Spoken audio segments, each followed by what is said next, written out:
नमस्कार, मैं हूं ऋषिराज शुक्ला और आप देख रहे हैं तहलका वर्धा। महाराष्ट्र में पहली से पांचवी तक के स्कूलों में हिंदी को तीसरी भाषा बनाए जाने पर सियासी बवाल जारी है। इस बीच एनसीपी एसपी के अध्यक्ष शरद पवार ने भी प्रतिक्रिया दी है। उन्होंने कहा है कि इसे वैकल्पिक ही रहना चाहिए। जो लोग हिंदी चुनना चाहते हैं वे इसे चुन सकते हैं, सिर्फ इसलिए कि 50 से 60% आबादी हिंदी बोलती है। इस भाषा को सभी के लिए अनिवार्य नहीं बनाया जा सकता। इससे पहले शिवसेना यूबीटी के प्रमुख उद्धव ठाकरे ने हिंदी का विरोध किया। उन्होंने गुरुवार 19 जून को कहा कि हिंदी थोपी क्यों जा रही है। देवेंद्र फडणवीस, अगर हिम्मत है तो हिंदी थोप कर दिखाइए।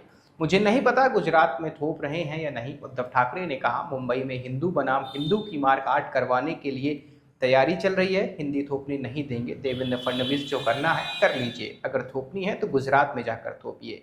एमएनएस प्रमुख राज ठाकरे और कई अन्य मराठी संगठनों ने भी हिंदी को अनिवार्य बनाए जाने का विरोध किया। विरोध को लेकर पिछले दिनों महाराष्ट्र के मुख्यमंत्री देवेंद्र फडणवीस ने आलोचना की। उन्होंने कहा कि केंद्र सरकार ने राष्ट्रीय शिक्षा नीति में उचित विचार विमर्श के साथ पूरे देश भर में 3 भाषा नीति लाई है। एनईपी पूरे देश के लिए है। महाराष्ट्र 2 भाषा नीति नहीं अपना सकता। तमिलनाडु 3 भाषा नीति के खिलाफ अदालत गया था, जिसे अदालत ने भी स्वीकार नहीं किया। अपनी क्षेत्रीय भाषा सीखते समय यदि कोई छात्र एक अतिरिक्त भाषा सीखता है तो इसमें क्या गलत है। अतिरिक्त भाषा उनके ज्ञान को बढ़ाने में मदद करेगी। विशेषज्ञों के साथ व्यापक चर्चा के बाद एनईपी लाया गया था। बता दें कि मंगलवार 17 जून को जारी संशोधित सरकारी आदेश जीआर में कहा गया था कि हिंदी अनिवार्य होने के बजाय सामान्य रूप से तीसरी भाषा होगी, लेकिन इससे यह विकल्प भी दिया गया है कि यदि किसी स्कूल में प्रति कक्षा 20 विद्यार्थी हिंदी के अलावा कोई अन्य भारतीय भाषा पढ़ने की इच्छा व्यक्त करते हैं तो वे इसे